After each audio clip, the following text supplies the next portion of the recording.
Britain has a new Prime Minister. Liz Truss was replaced overnight without a leadership ballot as the former Chancellor Rishi Sunak emerged uncontested as Conservative Party leader. Sunak will be sworn in by King Charles today and he'll be the UK's first ethnically Indian Prime Minister. He's had a pretty privileged life thanks to the hard work of his immigrant parents. Sunak made a fortune in business himself and then married the daughter of an Indian IT billionaire. So he's also the richest Prime Minister imaginable. Now he faces the challenge of a country in recession with a cost of living crunch and a severe energy crisis. Here's Sky News UK. So very nice to see you again. He is a man who lost 7 weeks ago. Few could have believed Rishi Sunak's chance would come again so soon. Brilliant. In the summer, he failed to convince a membership, selling a tough message that came to pass. The lights on the economy are flashing red, and the root cause is inflation. Rishi Sunak inherits an extraordinary in-trade. The shadow of COVID hanging over the economy, combined with Liz Truss's disastrous economic policies and political problems too. He may have got the backing of most MPs, but some still see him as a man who took down Boris Johnson. Boris Johnson couldn't block the former Chancellor's path to power this time. At the second time of asking, 7 years after becoming an MP, Rishi Sunak is Prime Minister.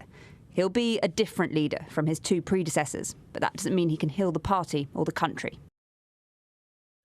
Let's go to the former Conservative Party campaign director, Mark Neeham, who is in Canberra. Good to talk to you again, Mark. Gee, the Tories would have been a bit wiser just to go to Rishi Sunak in the first place, wouldn't they? And skipped the Liz Truss experiment.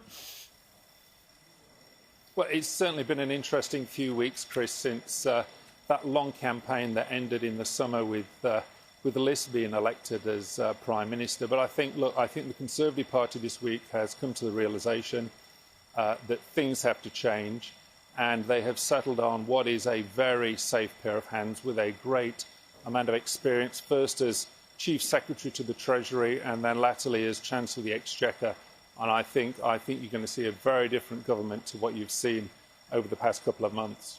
He's very economically literate. He's very successful in business. He's obviously a former Chancellor as well. The economy and fixing the energy crisis have got to be his two biggest challenges, don't they?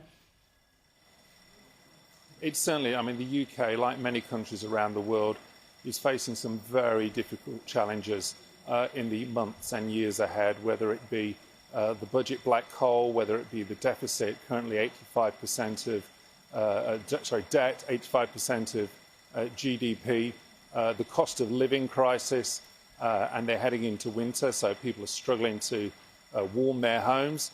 It's a very difficult set of circumstances he finds himself in, but I'm sure he has the experience and I'm sure he's got the support now of the backbench to actually take those decisions and help the British people get through a very difficult period. Yeah, I mean, it's interesting that the first time someone who's ethnically Indian leads the country, so there's a bit of history there. But after 3 months of leadership turmoil, can he unite the Conservative Party? I suppose they've got no choice. They've been through so much turmoil. They might sort of just unite behind him out of the lack of alternative options now.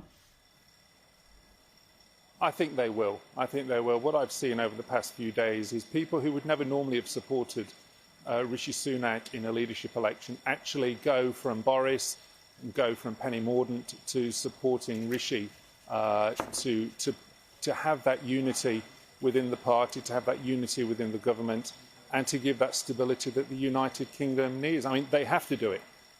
If current opinion polling is correct, Labour will have 500 seats at the next election and the Tory party will be reduced to 48.